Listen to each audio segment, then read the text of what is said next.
Earlier this year, I attended my first horror convention, Monsterpalooza, and it's kind of surprising that I've never been to a horror convention before. If you couldn't already tell, I'm a bit of a horror fan. And man, have I been missing out. Why has it taken me this long to finally go to a horror convention? And you know what, it felt very welcoming getting to be around so many other weirdos like myself. Seeing all the cool horror artifacts, creepy artwork, and even really awesome creature effects. I had gone with a couple friends, and it was a 3-day event, but we only went for one day, the last day. I wasn't really interested in all the celebrity signings, the shows, all that extra stuff. The main thing I was there to do was hunt for retro artifacts, horror-specific ones.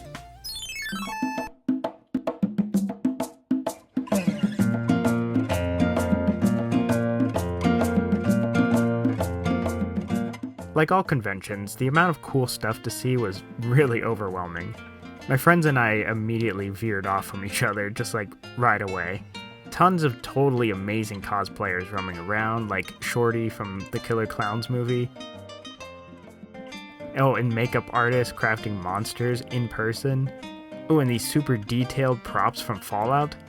Man, I just love seeing all these practical effects stuff. It's one of the big reasons why I love the horror genre. Man, there was just so much to see. I mean, where do I even begin with this video? Well, obviously, we should start with the vendors dedicated to the king of monsters, Godzilla.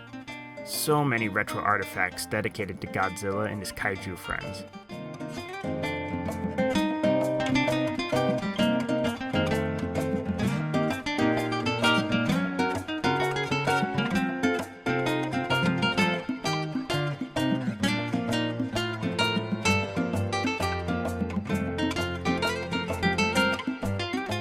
I've always really wanted to get into collecting these giant monsters, but man, are they expensive. I was asking about this adorable Anguirus that I saw here, thinking he'd be like $20. He didn't seem like he was anything that crazy, right? I think he was like $100 or something. I forget the exact price, but way out of my price range for sure. Oh, here's another vendor that caught my eye. Horror-themed tiki mugs. Now, I don't really collect tiki mugs all that much. I collect enough stuff as it is, but I have so much love for tiki-themed bars, despite the fact that I don't drink at all. I just really love the theming, especially when it's got a horror element to it as well. I was very enamored with this one in particular here, one that's based off of The Stuff. You hardly ever see anything based on that 80s classic. A little out of my price range, $120, but I highly recommend checking out the designer's work, Art Guy Designs. He does amazing work, and he was a really cool guy to talk with. I'll be sure to include a link to his website in the description for you. Alright, here's the first vendor I actually bought something from, Lollygag. This cute little goth girl is one of those brand characters that you would see on clothing and other merchandise, very similar to Hello Kitty or Emily the Strange. But I was really only interested in this booth because of these really cool horror pins, where they got her dressed up as famous monsters. Just super adorable. I really wanted to buy them all, honestly. The only one I ended up picking up was this one based on the Shining twins, and essentially I got 2 characters for the price of one. Originally I wanted to keep this just for myself, but I ended up giving it to my mom. She just really loves the Shining, so I thought she'd enjoy it more than me.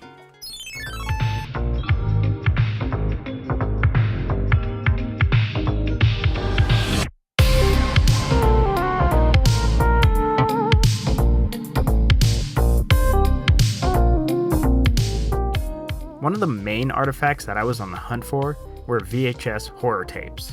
I figured a horror convention would be the best place to look, right? Oddly enough though, I only found one vendor that was really carrying any VHS tapes. Maybe I just wasn't looking hard enough. While this selection wasn't really all that big, it did have a pretty good variety of tapes. But as you can see from this Majorettes tape, the prices were a bit high. I'm actually not very familiar with this tape. It probably is a pretty rare one. I was just drawn to it because it had a skeleton on it. Oh, how cool is this? A vendor dedicated to Jurassic Park? Look, they have these incredible art prints by Stan Winston and Crash McCreery, the artists who designed the look of Jurassic Park's creatures. They say these are the original prints from the 90s, and that there's very little of them left for sale. but I really could not spend that kind of money right now. Maybe one day in the future. They would be cool to have. I did pick up this Jurassic Park map here. Originally I was going to keep it for myself, but my cousin is a huge Jurassic Park fan, so I know she'd really, really love this, so I'm going to give it to her. I'm sure I can always get another one down the line. This is way cool. It really looks like I just visited the park and I got this there. It's a perfect recreation of the map you see in the movie. They only show up for a real quick moment. It's during the T-Rex scene when it first escapes. There's just a whole pile of these sitting on top of the flares. It's a cool little detail that is easily missed by most. The map's design gives me total 90s amusement park vibes. I just love the bright yellow and the dinosaur border.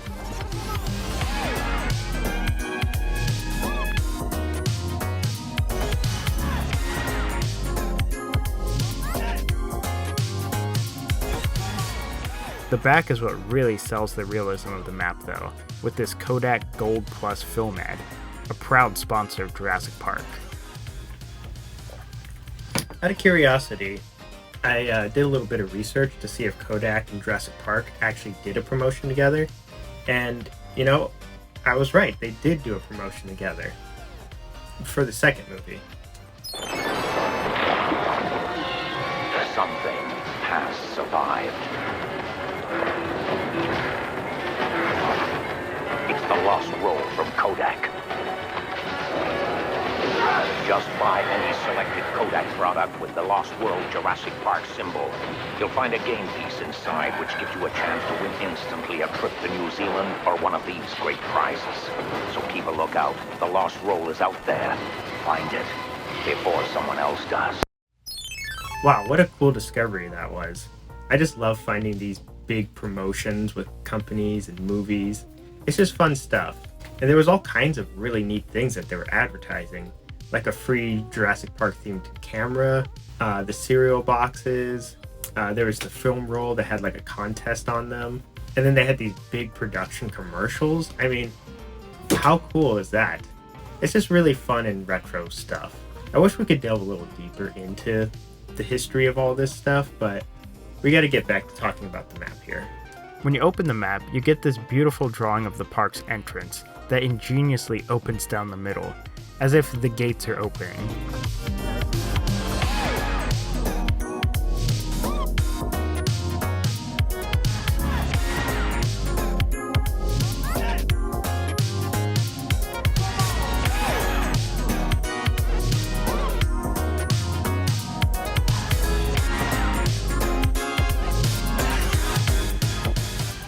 There's also some general information on the sides, both in English and Japanese. Once fully opened, you get a look at the entire map.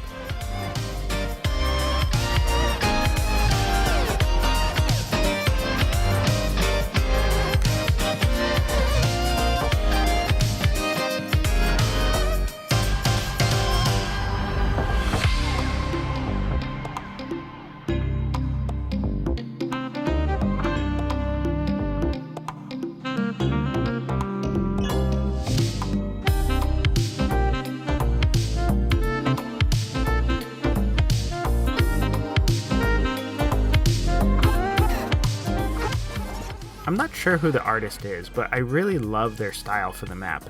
Reminds me of an elementary school history book. Also, the little visitor center, gates, and van, they're super cute. Oh, and it looks like Continental Airlines is also a park sponsor. Buy an international business class seat, and that's what you get. So what's the difference? Continental's new Business First. With the room and comfort of a true sleeper seat. The luxury of international first class, but at a business class fare. Continental's Business First, the business class to Europe that's truly first class. That's the difference. After my visit to the Dino Park, I continue my journey through the convention, discovering an assortment of retro monster toys. Carl's Jr. Halloween Pail,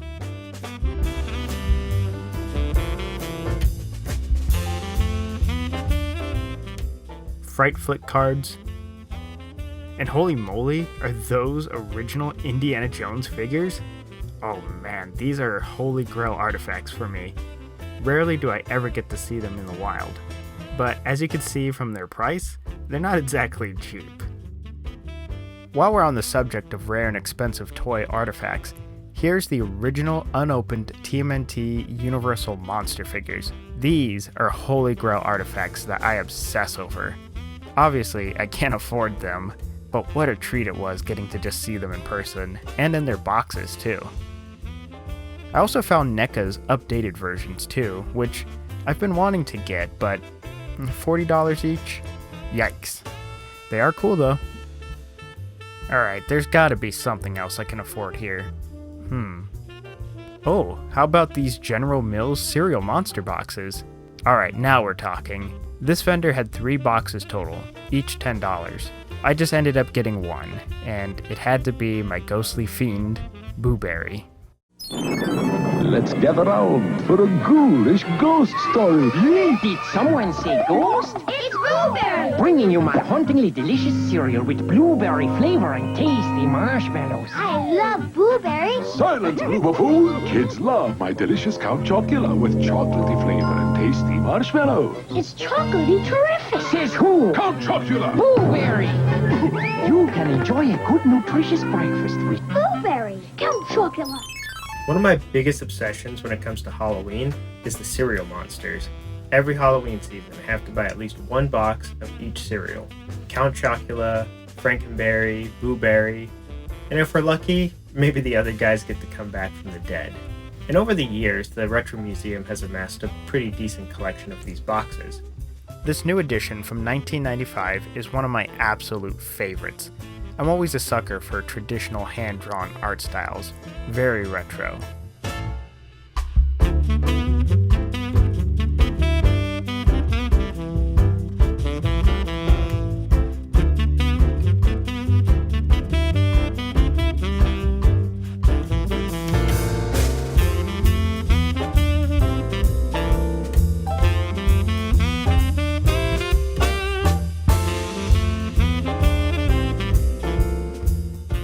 Lastly, there's a cutout mask of Blueberry himself on the back.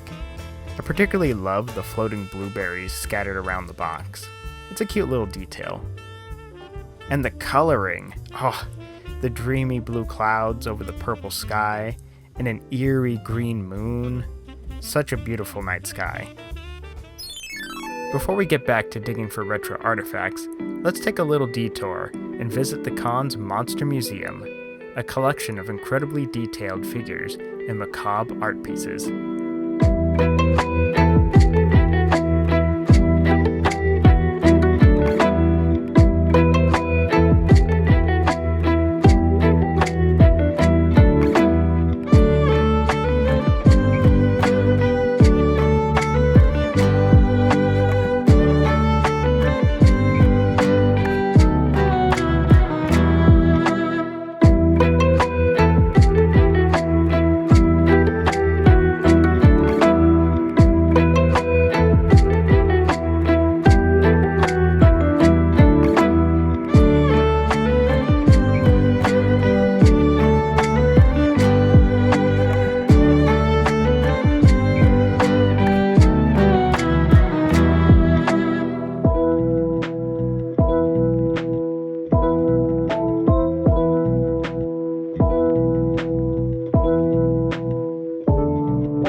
Creepy cool stuff in there, right? It scares me how realistic and unnatural a lot of the stuff in there is. It's the ones that try looking like real people that just kind of unnerve me. It's like that Twilight Zone episode, the one with the mannequins. Even Gizmo here is scared. It's alright. Well, let's get back to relic hunting now. I continued my search, now in the mood for some retro horror comics, and this vendor here had plenty to dig through. Unfortunately, I forgot to grab footage of me actually looking through the comics. There was quite a bit of people wanting to look through the comics, and I felt kind of awkward holding the camera, digging through the comics. It was just kind of complicated. So I apologize for not having the footage of that, but as you can see, these are the comics that I picked out. 2 DC horror anthology comics, Secrets of Haunted House number 4 and Ghost Castle number 2. I picked these 2 simply because they, well, had skeletons on the cover. They're just the coolest.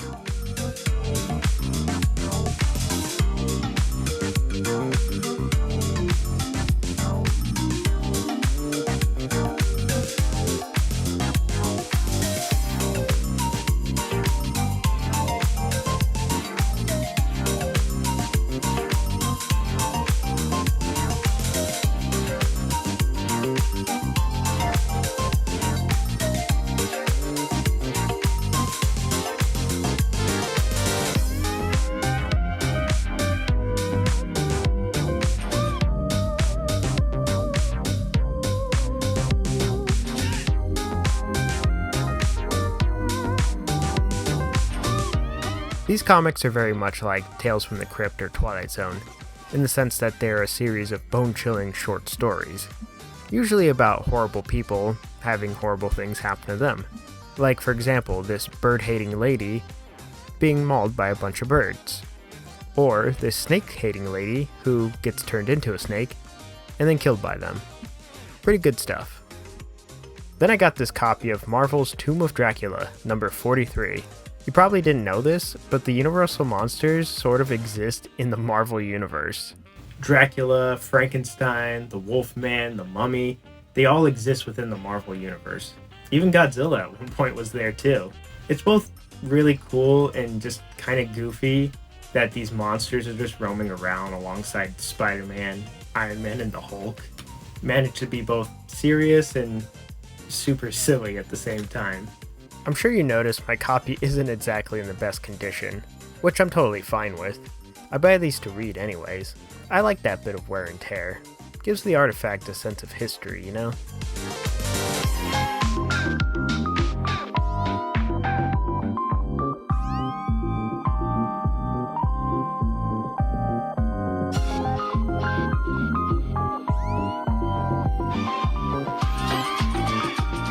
Oh, look at that.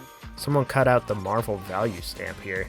The value stamp was a collectible paper cutout that I'm sure mint collectors hate. So many ruined comics because of these. One of the big reasons I love buying these individual comics is to see the retro ads. Slim Jim, Razzles, Toy Soldiers, Comics, Kung Fu, and totally not scam mail-aways. Ooh, Monster Ghost, only $1. My favorite advertisements to see in these comics are the Hostess ones, where the superheroes have like this weird obsession with all things Hostess.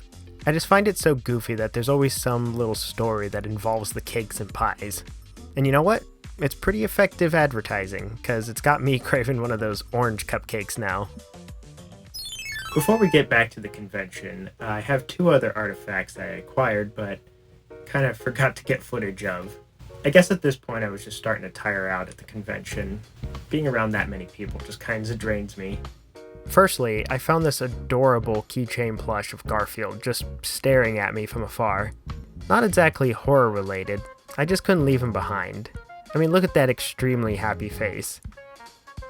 Then I got a full set of Universal Monsters trading card treats from 1991.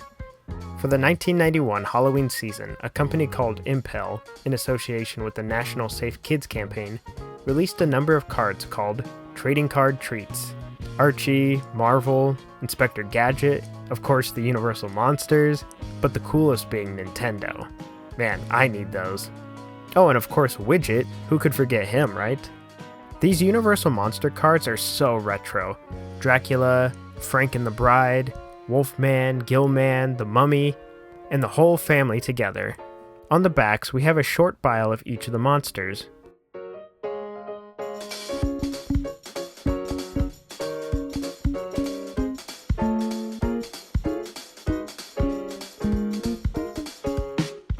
Except for Wolfman for some reason.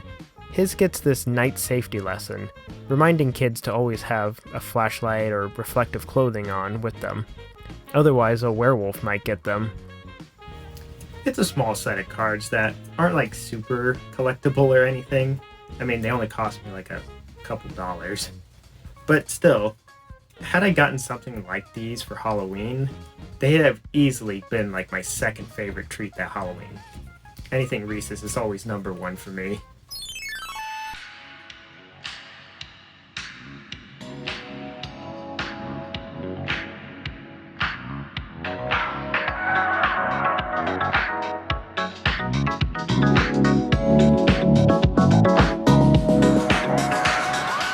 Well, the day is nearing its end, but we still got a little bit of time left.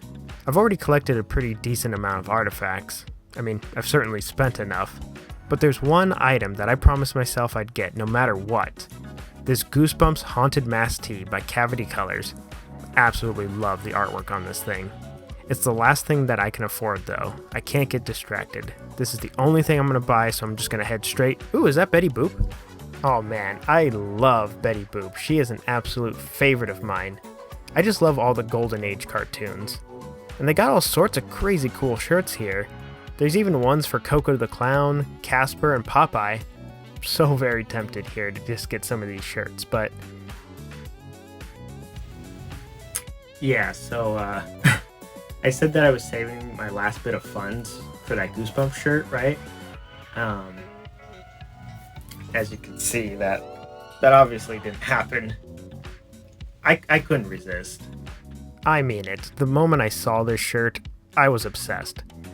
The messy Robert Smith hair, the dark makeup, the oversized Coco shirt, and it's official merch too. This isn't some kind of knockoff shirt. This was made by Rockin' Pins, which I'll be sure to include in the description down below.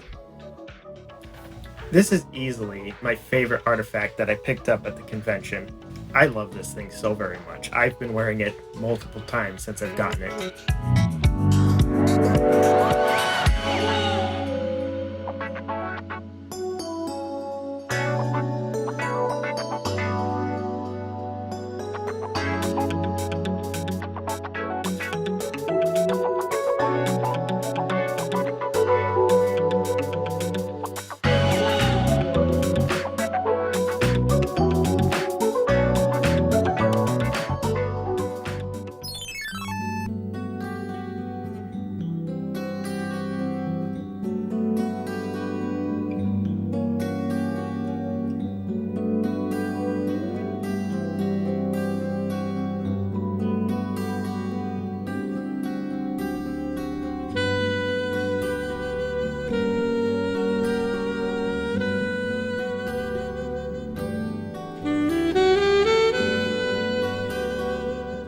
Pretty much right after I had bought that Goth Betty shirt, I finally found Cavity Colors' booth.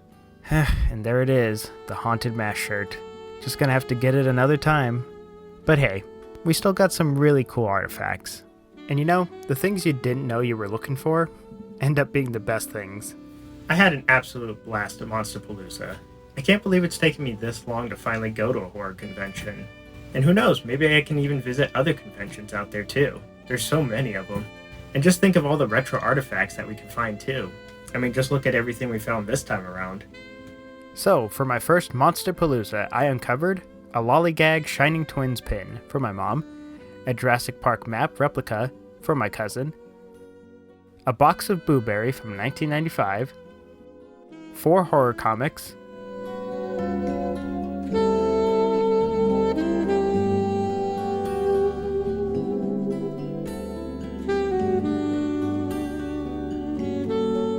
a Garfield plush keychain, a set of Universal Monsters trading card treats, and lastly, this Goth Betty shirt.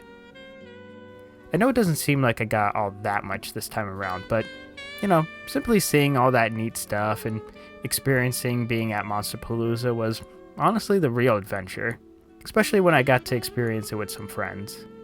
Maybe next year around I'll have a higher budget and be able to buy those Ninja Turtle Universal Monster figures. Can you imagine? Thank you all for joining me on this little adventure to Monsterpalooza. If you liked the video, be sure to give it a like and subscribe. You can also visit my Buy Me a Coffee page where you can make a donation of $5 or more. And there's no monthly subscription or anything like that. It's just a one-off donation, and that's it. You don't even need to donate to help support the show. Just you simply being here really helps. Thank you again for tuning in, and until next time, I'll see you on the next adventure.